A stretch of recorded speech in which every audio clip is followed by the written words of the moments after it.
ਸ਼੍ਰੋਮਣੀ ਗੁਰਦੁਆਰਾ ਪ੍ਰਬੰਧਕ committee ਦੇ ਪ੍ਰਧਾਨ ਬੀਬੀ ਜਗੀਰ ਕੌਰ ਨੇ ਫਰੀਦਕੋਟ ਜ਼ਿਲ੍ਹੇ 'ਚ ਪੈਂਦੇ ਗੁਰਦੁਆਰਾ ਗੰਗਾਸਰ ਸਾਹਿਬ ਜੈਤੋਂ ਦੇ 4 ਮੁਲਾਜ਼ਮਾਂ ਨੂੰ ਸੇਵਾ ਨਿਯਮਾਂ ਦੀ ਉਲੰਘਣਾ ਅਤੇ ਗੁਰੂ ਘਰ ਦੇ ਪ੍ਰਬੰਧਾਂ ਦੀ ਬਦਨਾਮੀ ਕਰਾਉਣ ਦੇ ਦੋਸ਼ਾਂ ਤਹਿਤ ਨੌਕਰੀ ਤੋਂ ਬਰਖਾਸਤ ਕਰਦਿਆਂ ਗੁਰਦੁਆਰਾ ਸਾਹਿਬ ਦਾ ਬਾਕੀ ਸਟਾਫ ਤਬਦੀਲ ਕਰਨ ਦਾ ਸਖਤ ਫੈਸਲਾ ਲਿਆ। तीर्थ स्थान गुरुद्वारा गंगसर साहिब जैतो उत्थों के मुलाजमान वालों बहुत ही घिनौनी हरकत की गई, जिहड़ी कि साडी जबान विचों भी किसी नूं दस्सण लग्गिआं बहुत वड्डी हिम्मत की लोड़ हुंदी है और बड़ी शर्मसार गल हुंदी है। मैं समझदी है कि ये मुलाजम जिहड़े है शायद इस गल भुल जाते हैं कि श्रोमणी गुरुद्वारा प्रबंधक कमेटी की सिद्धांतिक तौर पर उन्होंने मुलाजमान की कितनी जिम्मेवारी बनती है। गुरु घर की सेवा संभाल करना, गुरु घर की मर्यादा की पालना करनी, उत्थों के सिद्धांतों की राखी करनी, पहरेदारी करनी और श्रोमणी गुरुद्वारा प्रबंधक कमेटी के मान मत्ते इतिहास को दुनिया में उजागर करना, ये शाना मत्ते इतिहास को दुनिया में बनाई रखना, ये बहुत सारिया जिम्मेवारियां इन्हां दे मोढियां ते हुंदियां, इन्हां दे जिम्मेवारी हुंदी है। पर अफसोस की गल ये है कि कुछ मुलाजम जिहड़े है वो ऐसी हरकत कर दिंदे है जिहदे नाल सारी संस्था नूं सिर झुकाउणा पैंदा, सारी संस्था नूं नमोशी का सामना करना पैंदा। बहुत बार इस तरह का होया और इन्नियां करड़ियां सजावां भी दित्तियां जांदियां, पर दुख की गल ये है कि ये बंदे नहीं बनते, इन्हों समझ नहीं कि साडी इत्थे ड्यूटी की है, असी करने वास्ते क्यों इस गुरु घर विच आए हैं, असी केड़ी अपनी जिम्मेवारी निभानी है।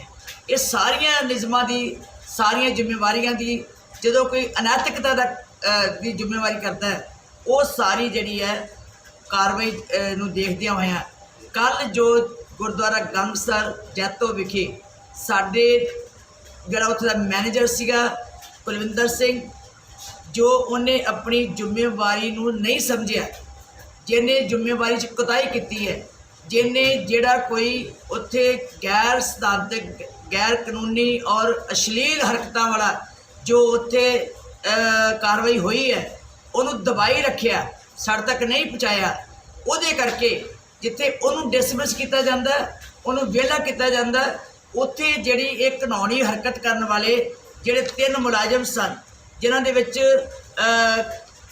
सुखविंदर सिंह क्लर्क, गुरबाज सिंह ते लखवीर सिंह दोवें सेवादार ये शामिल सन, इन्हों भी ड्यूटी तो डिसमिस किया गया। नाल जिहड़े कोई होर मुलाजम सन उन्होंने उत्थों तब्दील किया गया। दुख की गल ये है कि इन्होंने जो अज साडी बदनामी कराई है, जो प्रबंध की बदनामी कराई है, जो संस्था का सिर नीवा किया, ये असी कदी इसकी भरपाई करनी साडे वास्ते बड़ी औखी हुंदी है। मैं आप महसूस करती हैं कि एड्डी वड्डी कोताही, एड्डी वड्डी अणगहली करने वाले मुलाजमां नूं शायद जून का भी हक नहीं देना चाहिए, इन्ना वड्डा इन्हां नुकसान किया। कल तुरंत परसों साडे कोल शिकायत आई क्योंकि मैनेजर ने इस गल नूं दबाई रखिया और काहदे करके दबाई रखिया, ये हुण डिसमिस किया, उस तो बाद ये सारा कुछ सामने लियावांगे भी इसदा कारण की बनिया, जिहड़ा कोई होर भी इहदे विच दोषी पाया गया, जिहदे कोई इहो जी चाल खेडी होएगी उन्हें भी बर्दाश्त नहीं किया जाएगा, क्योंकि श्रोमणी गुरुद्वारा प्रबंधक कमेटी बहुत साडा छाना मत्ता इतिहास रखती है और ये नाल श्रोमणी कमेटी के उस महान अफसर जो ढा लगती है ये बर्दाश्त नहीं किया जा सकता।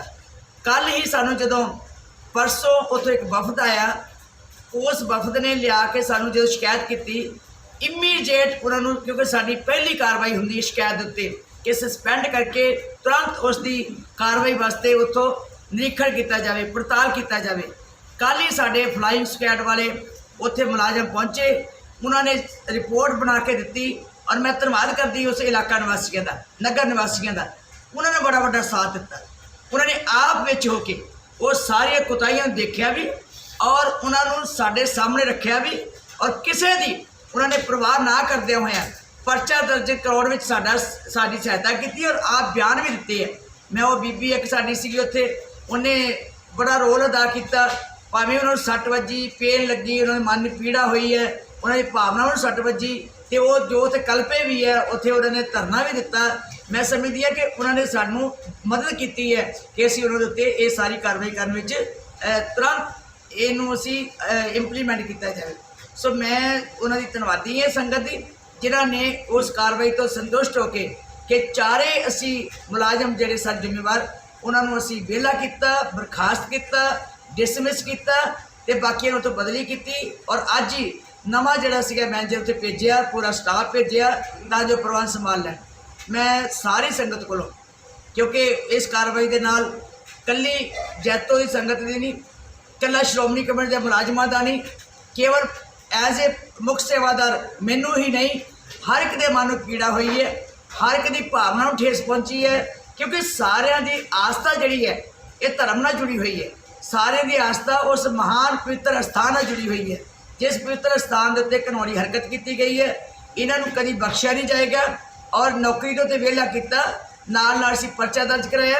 ਅੱਜ ਮੈਂ ਫਿਰ ਫਲਾਈਂਗ ਸਕੁਐਡ ਨੂੰ ਭੇਜਿਆ ਕਿ ਜਾ ਕੇ ਉਸ ਪਰਚੇ ਨੂੰ ਹੋਰ ਪੱਕਾ ਕਰਨ ਵਾਸਤੇ ਜਾ ਕੇ ਜਿੰਨੀਆਂ ਕੋਈ ਧਾਰਾਵਾਂ ਹੋਰ ਵੀ ਰਹਿੰਦੀਆਂ ਹੋਣ ਲਾਪਰਵਾਹੀ ਦੀਆਂ ਜਾਂ ਕੋਈ ਖੁਰਦ-ਬੁਰਦ ਕਰਨ ਦੀਆਂ ਜਾਂ ਉਸ ਨੂੰ ਦਬਾਉਣ ਦੀਆਂ ਜਾਂ ਉੱਥੇ ਜਿਹੜੀ ਕੋਈ ਕਾਰਵਾਈ ਗਲਤ ਹੋਈ ਹੈ ਉਹ ਸਾਰੀ ਜਿਹੜੀ ਉਹਦੇ 'ਚ ਜੋ ਵੀ ਉਹਦੇ 'ਚ ਸਖਤੀ ਹੋ ਸਕੇ ਉਹ ਜਾ ਕੇ ਵਿੱਚ ਅੱਜ ਬਿਆਨ ਦੇ ਕੇ ਆਓ। ਸੋ ਮੈਂ ਧੰਨਵਾਦੀ ਹਾਂ ਉਸ ਇਲਾਕੇ ਦੀ ਸੰਗਤ ਦੀ ਵੀ ਜਿਹੜਾ ਸਹਿਯੋਗ ਦਿੱਤਾ ਤੇ ਮੈਂ ਬੇਨਤੀ ਵੀ ਕਰਾਂਗੀ ਕਿ ਸਭਨਾਂ ਦੀ ਭਾਵਨਾ ਨੂੰ ਸੱਟ ਵੱਜੀ ਹੈ। ਮੈਂ ਖਿਮਾ ਦੀ ਜਾਚਕ ਹੈ ਪਰ ਇਹ ਗੱਲ ਜ਼ਰੂਰ ਹੈ ਕਿ ਸਾਡੇ ਵੱਲੋਂ ਤੁਰੰਤ ਕਾਰਵਾਈ ਕਰਨਾ ਮੈਂ ਸਮਝਦੀ ਹਾਂ ਕਿ ਇਹੀ ਅਸੀਂ ਇਨਸਾਫ ਕਰ ਸਕਦੇ ਸੀਗੇ ਉਹਨਾਂ ਭਾਵਨਾਵਾਂ ਦੀ ਤਰਫ ਦੇ ਨਾਲ। ਸੋ ਮੈਂ ਸਾਰੀ ਸੰਗਤ ਨੂੰ ਬੇਨਤੀ ਕਰਾਂਗੀ ਕਿ ਇਸ ਨੂੰ ਗਲਤ ਤੂਲ ਨਾ ਦਿੱਤਾ ਜਾਵੇ ਕਿਉਂਕਿ ਮੇਰੀ ਜ਼ਿੰਮੇਵਾਰੀ ਜਿਹੜੀ ਹੈ ਉਹ ਮੈਂ ਜ਼ਿੰਮੇਵਾਰੀ ਨਿਭਾਉਂਦੀ ਹਾਂ। ਇਹਨਾਂ 'ਤੇ ਤੁਰੰਤ ਐਕਸ਼ਨ ਲੈਣਾ ਜੋ ਬਣਦਾ ਸੀਗਾ ਉਹ ਅਸੀਂ ਕੀਤਾ। ਜੀ ਗੁਰਦੁਆਰਾ ਸਾਹਿਬ ਦਾ ਆਮ ਜਿਹੜੀ ਸੇਵਾ ਉਸ ਨਾਲੋਂ ਡਿਫਰੈਂਟ ਆ ਤੇ ਮੁਲਾਜ਼ਮਾਂ ਨੂੰ ਕੀ ਤੁਸੀਂ ਸੁਨੇਹਾ ਕਰੋਗੇ? ਮਤਲਬ ਦੇਖੋ, ਆਮ ਜ਼ਿੰਦਗੀ ਦਾ ਦੂਜੀ ਨੌਕਰੀ ਦਾ ਮੁਲਾਜ਼ਮਤ ਦਾ ਬੜਾ ਫਰਕ ਹੈ। ਇਹ ਉਹ ਤੇ ਕੇਵਲ ਆਪਣੀ ਡਿਊਟੀ ਕੀਤੀ 8 ਘੰਟੇ ਘਰਾਂ 'ਚ ਚਲੇ ਗਏ ਆਪਣੀ ਨਿੱਜੀ ਜ਼ਿੰਦਗੀ ਜੀਵੀ। ਲੇਕਿਨ ਗੁਰਸਿੱਖ ਦੀ ਕੋਈ ਨਿੱਜੀ ਜ਼ਿੰਦਗੀ ਨਹੀਂ ਹੁੰਦੀ। ਗੁਰਸਿੱਖ ਨੇ ਗੁਰੂ ਦੇ ਅਨੁਸਾਰ ਜਿਉਣਾ ਹੁੰਦਾ। ਗੁਰਸਿੱਖ ਨੇ ਸੰਗਤ ਦੀ ਸ਼ਰਧਾ ਦੇ ਸਤਿਕਾਰ ਨੂੰ ਬਰਕਰਾਰ ਰੱਖਣਾ ਹੁੰਦਾ। ਗੁਰਸਿੱਖ ਨੇ ਆਪਣੇ ਮਰਿਆਦਾ ਦਾ, ਸਿਧਾਂਤ ਦਾ, ਗੁਰੂ ਦੀ ਬਾਣੀ ਦਾ, ਅਸੂਲ ਦੇ ਉੱਤੇ ਪਹਿਰੇਦਾਰੀ ਕਰਨੀ ਹੁੰਦੀ ਹੈ। ਸੋ ਮੈਂ ਸਾਰੇ ਸ਼੍ਰੋਮਣੀ ਕਮੇਟੀ ਦੇ ਮੁਲਾਜ਼ਮਾਂ ਨੂੰ ਜਾਂ ਸੇਵਾਦਾਰਾਂ ਨੂੰ ਇਹ ਜ਼ਰੂਰ ਹਦਾਇਤ ਕਰਾਂਗੀ ਕਿ ਆਉਣ ਵਾਲੇ ਸਮੇਂ 'ਚ ਕੋਈ ਐਸੀ ਕੋਤਾਹੀ ਨਾ ਹੋਵੇ ਜਿਹੜੀ ਕਿ ਸਾਡੇ ਕੋਲੋਂ ਬਰਦਾਸ਼ਤ ਕਰਨ ਤੋਂ ਬਾਹਰ ਹੋ ਜਾਵੇ। ਔਰ ਐਗਜ਼ੈਕਟਿਵ ਦੀ ਮੀਟਿੰਗ ਦੇ ਵਿੱਚ 18 ਤਰੀਕ ਨੂੰ ਇਹ ਅਸੀਂ ਕਾਨੂੰਨ ਐਕਟ ਵਿੱਚ ਜੋ ਲਿਖਿਆ ਹੋਇਆ, ਨਿਯਮਾਂ ਜੋ ਲਿਖਿਆ ਹੋਇਆ, ਉਹਨੂੰ ਫਿਰ ਦੁਬਾਰਾ ਪ੍ਰਪੱਕ ਕਰਨ ਵਾਸਤੇ ਜਿਹੜੀ ਕੋਈ ਅਸ਼ਲੀਲ ਹਰਕਤ ਵਿੱਚ ਜਾਂ ਨਸ਼ੇ ਦੇ ਕਲ ਵਿੱਚ ਜਾਂ ਕੋਈ ਹੋਰ ਜਿਹੜੀ ਕਿ ਗੈਰ ਸੰਵਿਧਾਨਕ ਕਹਿ ਲਓ ਜਾਂ ਗੈਰ ਸਮਾਜਿਕ ਕਹਿ ਲਓ ਐਸੀ ਹਰਕਤ ਹੋਈ ਤੇ ਉਹਨੂੰ ਅਸੀਂ ਮੌਕੇ 'ਤੇ ਹੀ ਐਨ ਕੋਈ ਫਿਰ ਸਬੂਤ ਲੈਣ ਦੀ ਲੋੜ ਨਹੀਂ, ਸਾਨੂੰ ਉਹਨੂੰ ਮੌਕੇ 'ਤੇ ਹੀ ਡਿਸਮਿਸ ਕੀਤਾ ਜਾਏਗਾ। ਧੰਨਵਾਦ। ਸਬਸਕ੍ਰਾਈਬ ਕਰੋ BBC ਪੰਜਾਬ ਟੀਵੀ ਨੂੰ ਅਤੇ ਤਾਜ਼ਾ ਤਰੀਨ ਖਬਰਾਂ ਲਈ ਬੈਲ ਦਾ ਬਟਨ ਦਬਾਓ।